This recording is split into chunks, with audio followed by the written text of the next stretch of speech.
message I'm going to share with you is very different than the kind I normally give. But what was going on for me this week was a lot of things that were congealing together, and my mind's just been spinning and spinning and spinning with the things that are going on. I decided yesterday that I was going to give you this talk. I don't want to call it a lesson. Definitely not a sermon. I don't do sermons. My message is that which I would want to know myself. So whatever I share with you is the thing I'm working on. So I love it that I get to do all this fresh research, and then you're also kind that you show up and let me tell you about it. So it's kind of about me, but you can make it be about you too. But I'm deeply grateful that you all came here today. But I have really been grappling with what's going on really deeply since George Floyd's death. And I read a book that changed me forever. It's a book that's called Waking Up White and Finding Myself in the Story of Race. Not racism, but race. And it's written by a woman, a very privileged white person who grew up in Boston, who began to study what was going on. And as her husband once said about, her name is Debbie Irving, he said about Debbie, this couldn't have happened to a whiter person. But it's about waking up, and that's why my lesson today that I'm sharing with you is called Waking Up Together. I really do have the unique opportunity to speak. It's really serendipitous because just a couple of weeks ago, Tyree Nichols was murdered, and I think you all know that. And last week was his funeral. And in between those two events, there was another event that's the one I want to talk to about today. And it's what we're going to share together. And I think together, from what I'm going to share with you, we can all do a little waking up. Now, this is not a Debbie Downer talk. We are going to find the miracle in what's going on right now. And that's the thing I want to share today. And it is my prayer that I can do this well enough, because what I have to tell you would go on all day, and I have about 20 minutes. So strap in, because I may be talking pretty quick. I have a verbal slide. I don't know, did that one get up? I'm not sure if it's there. If not, it's okay. There we go. In the book that Debbie Irving wrote, these two statements really came out and jumped off the pages and haunted me as a very white, privileged person with absolutely no idea what was going on. The two of them are, one by James Baldwin, if I love you, I have to make you conscious of the things you don't see. And the other one to me is, education is learning what you didn't even know you didn't know. And that was me.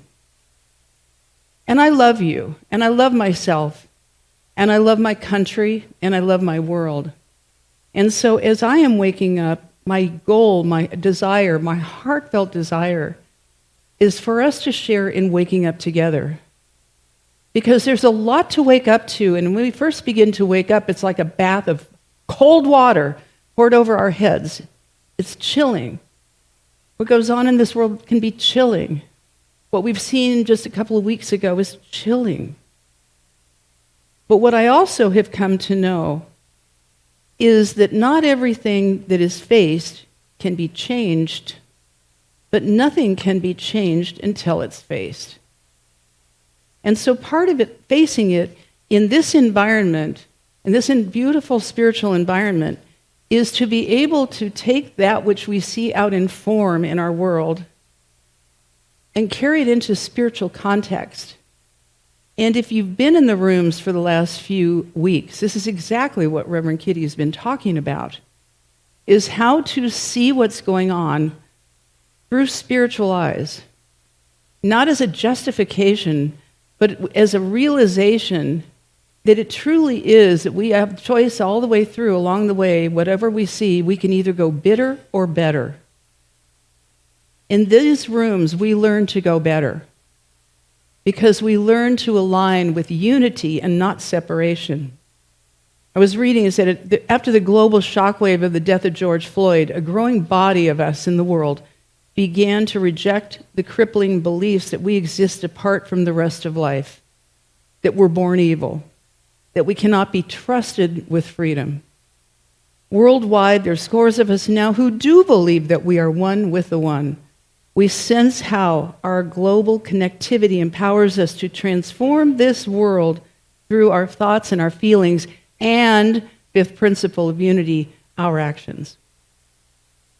So again, I always give the talk I need to hear. And here and within New Thought, all around the world, in all the different flavors of New Thought, and unity, science of mind, divine science, all the different flavors of New Thought, our spiritual leaders are encouraging those who have the honor of a pulpit to speak up. But not to speak up from hate, but to speak up from forgiveness and transformance.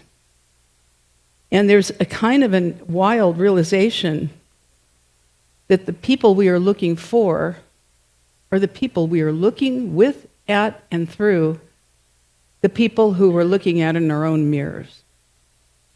Because I would submit to all of us that we are, in some way, shape, or form, spiritual leaders. And I'd also submit to you, very amazing idea, just take this in. Just suppose you were born and I was born at this particular time, in all of time, to be those who are in truth and to stand for what we know. The word justice is not an easy word to pin down. The word justice, in my opinion, is a bit hard to figure it out. But it feels like something. It feels like what's right. And I think we all know what that feels like when it feels just. And I'm not talking about fair, because fair is a comparative. But just is a feeling. We live in a country where we say liberty and justice for all. And yet there is a preponderance of evidence that that is not for all. And we've seen it. We've seen it right in our face over and over and over again. How many of you growing up heard this expression, ignorance is bliss? Now that's BS.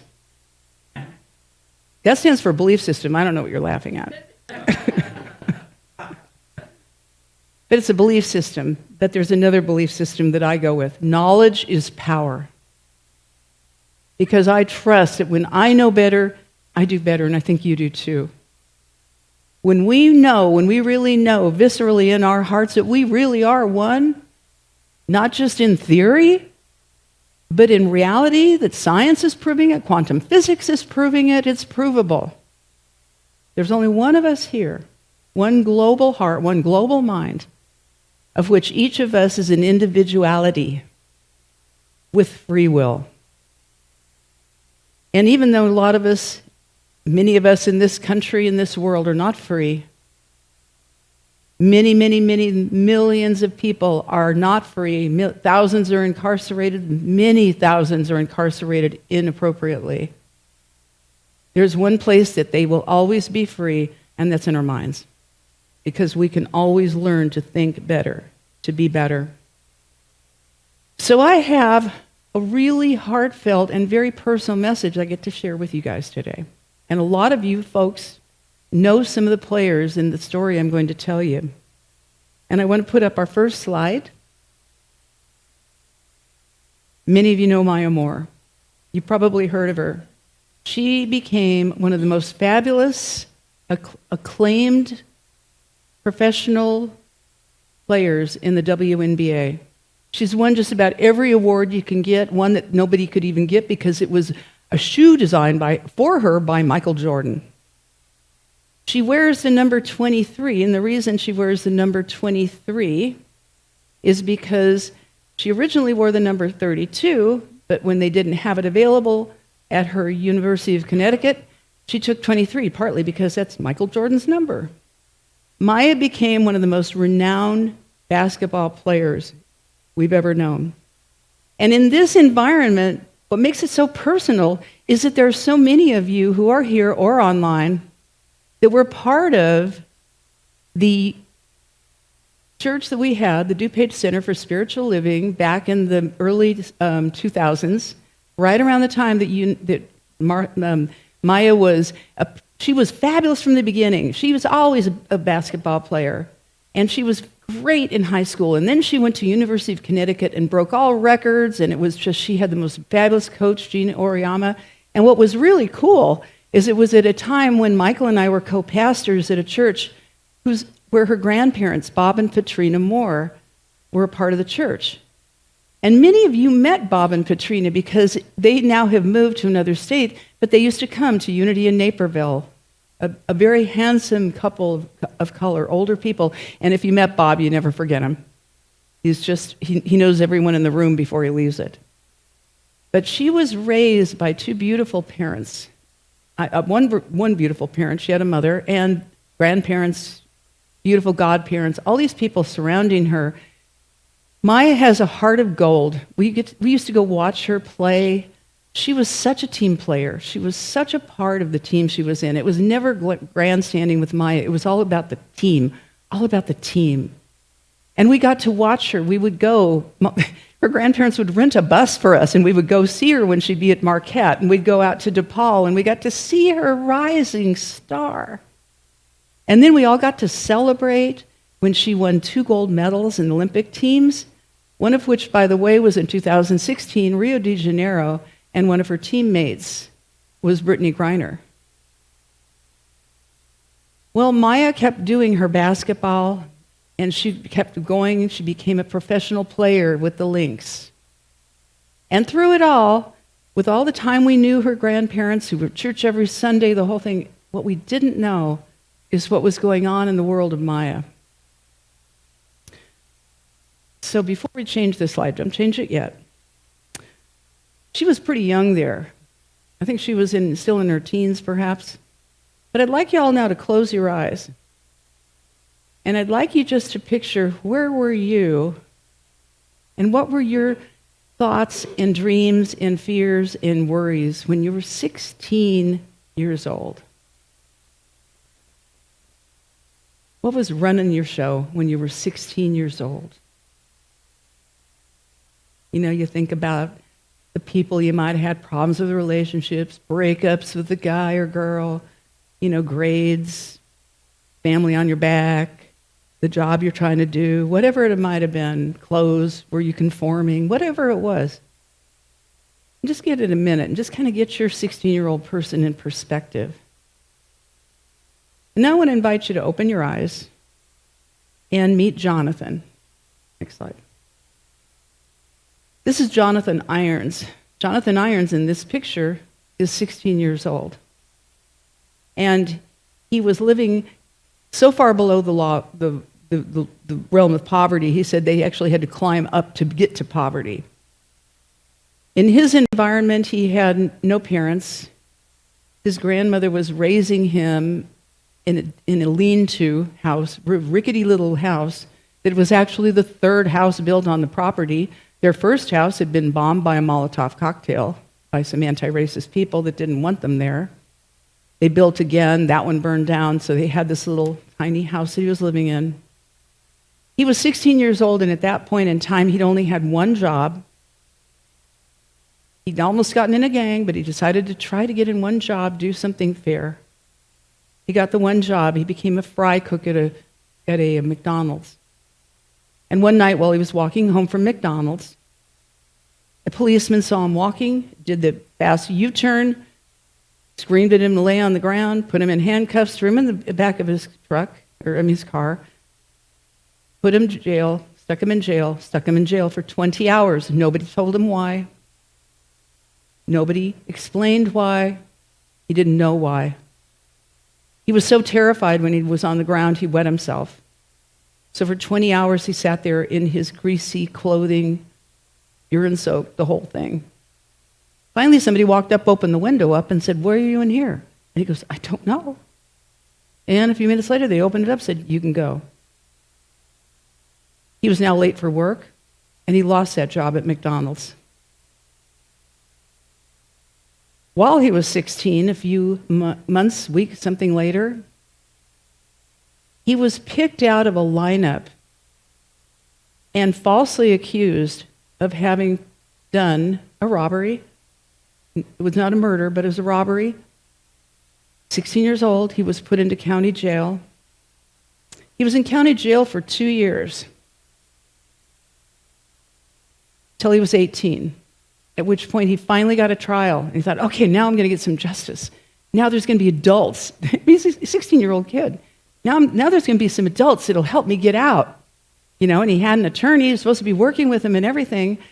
And everyone started to try to get him to cop a plea deal that he was not willing to do because he was innocent.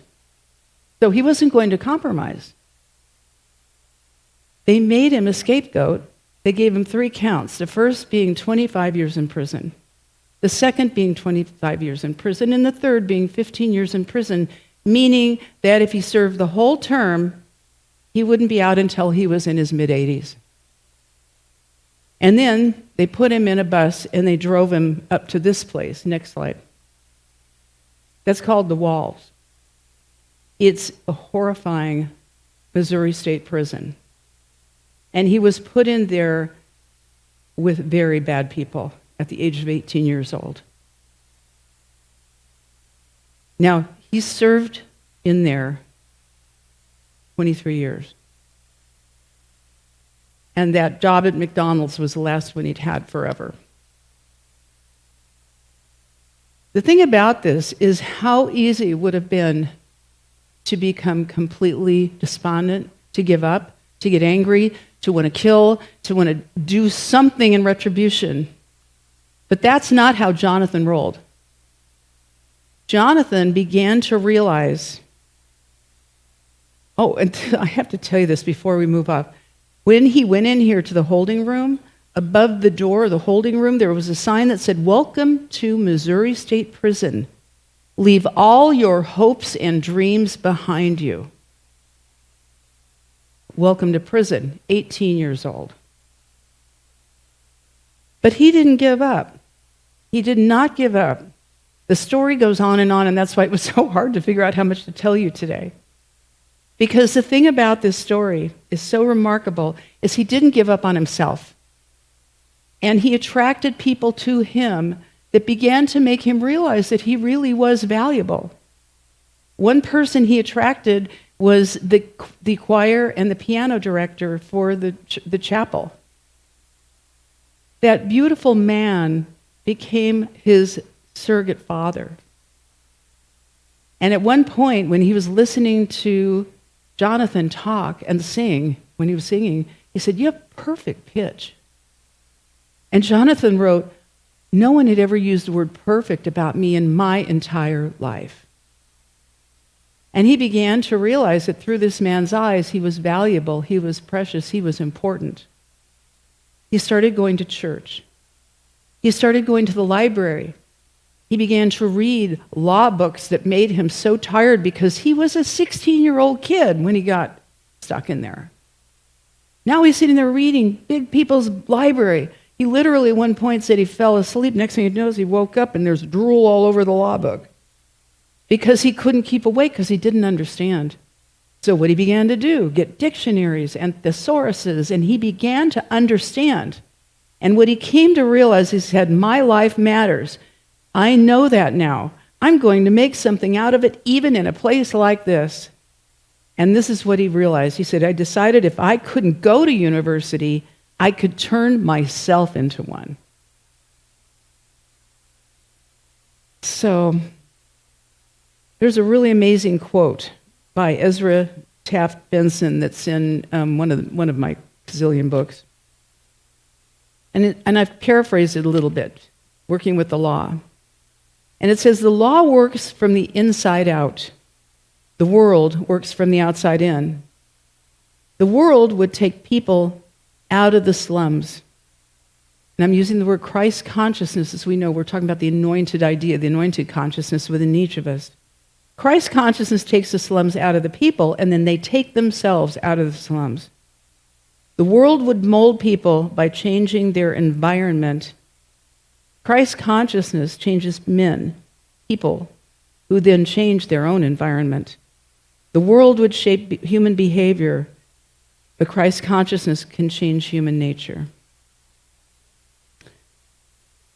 The story goes on. Maya, now we're back to Maya. Maya had a beautiful pair of godparents who, through one of their faith environments, had been doing work with prisons, finding out about some of the inequities, the injustices that were going on in the system. And they had found out about Jonathan Irons, and they had begun to read his case and see what they could do to advocate on his behalf, because the evidence of his innocence was such a preponderance. So at about the age of 18, Maya made her first visit to meet Jonathan. And they began to be friends. And she became a part of their advocacy team. And over the next whatever amount of time it took to get him out, they worked together as friends, as advocates, and eventually, unbeknownst to a lot of people, they fell in love. So next slide.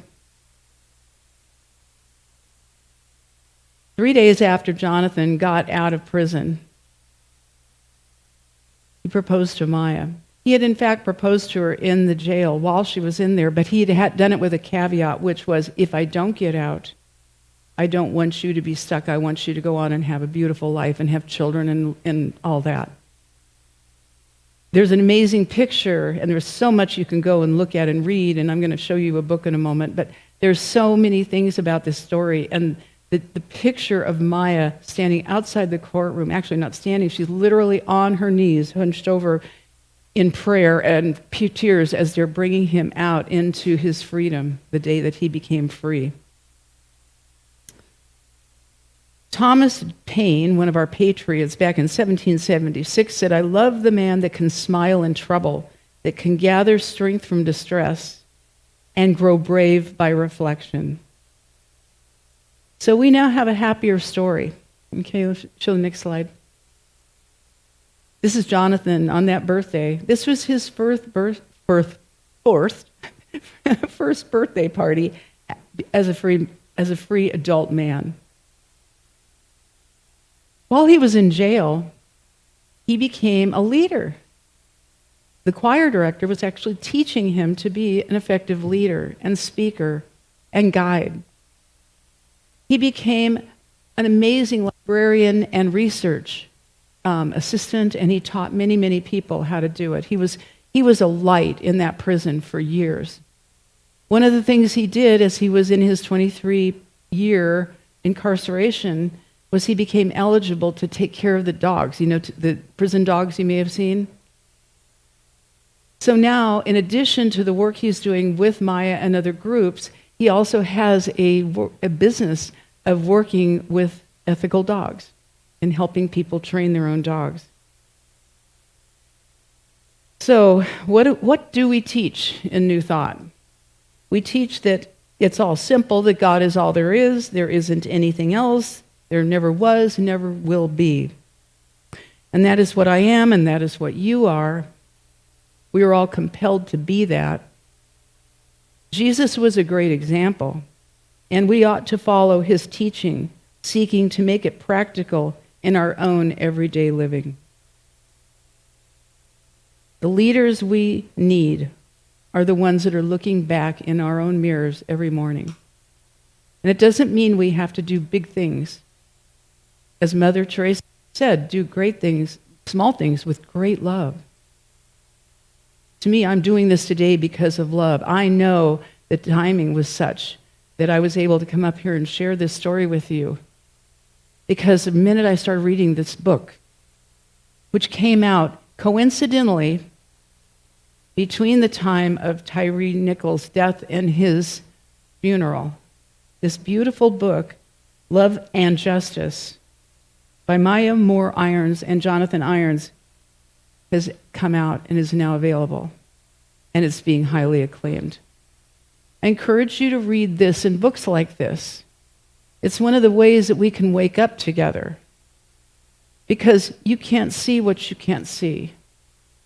And education is really learning to know what we don't know. And there's much to be known. And the perfect thing about this is because thought is energetic. Our thoughts are things. We are a thought atmosphere. And when we can, as a collective new thought community, come together, not in retribution, but in evolution, What's going on is a mighty force for good. And I believe that. And I'm seeing evidence of it with this beautiful family. You show the next slide? That's what's going on. So I'd like to now share with you a prayer. It's going to be my meditation. And after I do the meditation, I'm going to, oh wait, I'm putting it out of order. Okay, sorry. This was, put together yesterday. I want to show you a slide show now, or a movie. And then we're going to do a meditation. But I want to share with you, and it's 7 minutes, so strap in. I know exactly how long it is. You're not going to be sitting there going, oh my God, is this ever going to get over? But I thought when I watched it about 3 times, I said, we all need every minute of this, because this is going to help us wake up. So I would love to share with you Maya Moore's acceptance speech of the Arthur Ashe Award at the 2021 ESPY Awards event.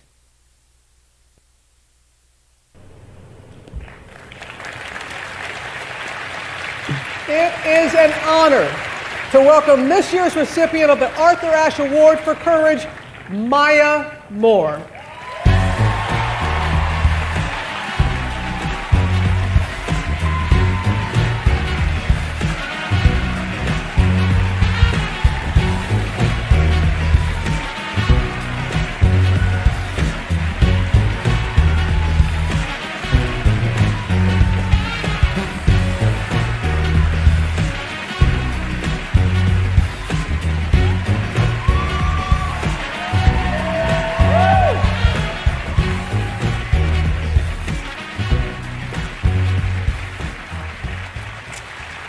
Wow, what an amazing night. Thank you to so many people. I could spend 5 minutes just going down a list of people to thank. The group I'm with right now, you know what you've meant to me, and Jonathan, I'm so happy for you. Y'all, let's just say hallelujah, first of all, that Jonathan is sitting here right now. It's just, I don't ever want that to get old, of just the miracle of your life and who you are. So, but what an honor it is to be accepting an award tonight in the spirit of Arthur Ashe on his birthday. I mean, how better, what a better way to honor him. He was a man who was persistent in living out his passion for change. The headline has been centered around the courage it took for me to step away from the game of basketball. But I'd like to take some time with you tonight to actually talk about a different aspect of courage in this story. Specifically, the courage that it takes to love when it's hard. The courage to live in a way where you're in real relationship with people. And so if you want to say I have courage, I'd say my courage has not been as much in me not playing, but in the emotional and mental and spiritual outpouring into love and fighting against injustice. One of the most freeing things that I've truly come to know in my 20s, I'm 32, so the 20s was a big deal to me recently.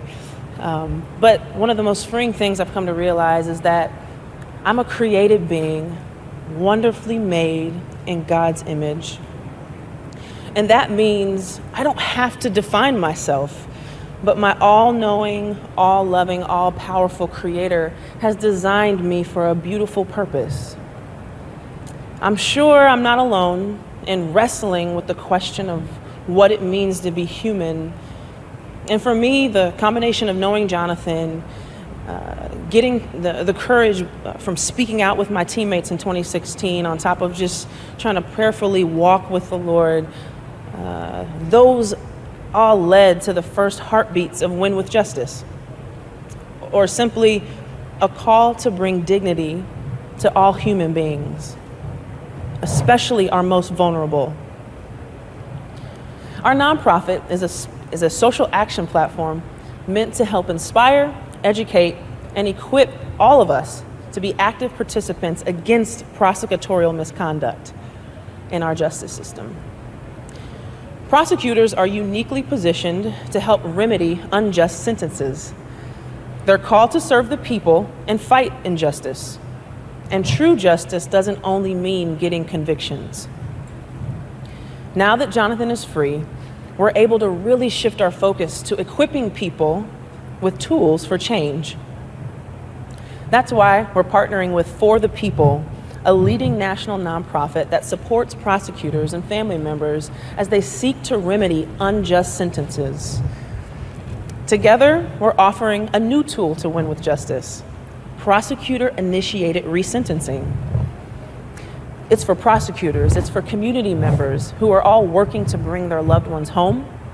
And with this new tool, prosecutors now have the ability to reunite families and restore communities that have been decimated by mass incarceration. As athletes, we have unique power and influence over our culture and communities for what matters most. And one of the best ways that we role model this is by being honest about our own humanity first. We are more than athletes. We are complex, multi-layered human beings created to know each other and to be known in real relationship. Taking time to be in real relationship is the start of real change. We weren't designed to grow alone. This is win with justice. Loving your neighbor, especially the ones not exactly like you. When I met Jonathan, we both knew that we had different life experiences, but we both stepped outside of our comfort zone, developed a friendship, and now we have become more of who we were destined to be. This is the win with justice story. Love costs. Love sacrifices. Sacrifice is one of the most compelling aspects of sports. The sacrifice of comfort for a greater level of skill. The sacrifice it takes to work together as a team so everyone can shine in their gifts. These sacrifices we make in sports are great, but I would invite you to see them as just pointers to the sacrifices of life that matter most. The ones that are centered around helping each other live to the fullest. Sacrificing the power you have to humanize someone else. Power is not meant to be gripped with a clenched fist or to be hoarded, but power is meant to be handled generously so we can thoughtfully empower one another to thrive in our communities for love's sake, championing our humanity before our ambitions. Thank you so much. Thanks for Okay, I'm going to share a meditation with you now, and I'm actually going to be reading most of it. It's a meditation that I've used for quite a while with a little book group that I've been meeting with for years, and it's a group of us that know each other well enough that we get together and kind of grouse and kvetch a little bit here and there, and when politics comes up, we do that, and we've been meeting for a while. But one thing we found was in one of the periodicals, New Thought periodicals, was a beautiful prayer that a minister had written, which was like a different approach to thinking about the conditions of politics and all that were going on. And we began to end every one of our little gatherings reading this meditation called I Pray Love. And it's a spiritual prototype, like a template for the desire for our country and how we'd like to see it. So remember, things are made it twice, first in mind and then in form. So what I'm going to read to you today, take in and realize there is a possibility that this could be the creation of the new form that we are making in mind here today. So I invite you to close your eyes, if you're comfortable, and take a couple of nice deep breaths. And let's pray love.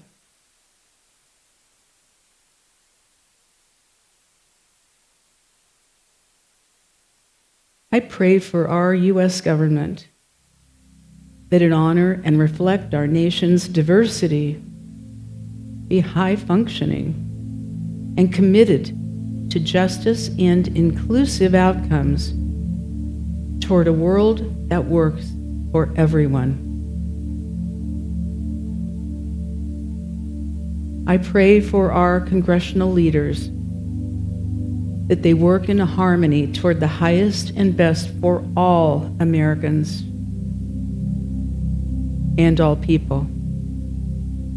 I pray for our president to embrace and engage the whole perfect and complete nature of each and every person, organization, and country. I pray for my fellow United States citizens that we live in peace and harmony, that we honor and experience each other through love and inclusion, with compassion and in acceptance and celebration of our diversity. I pray for all people everywhere that we live in peace and harmony.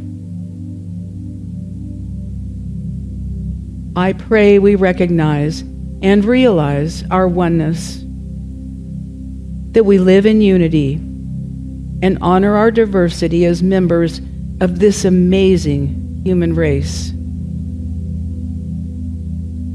I pray love with liberty and justice for all, and that we never forget that justice is what love looks like in public. And with an expectant and grateful heart, I release these words by saying, and so it is. Amen.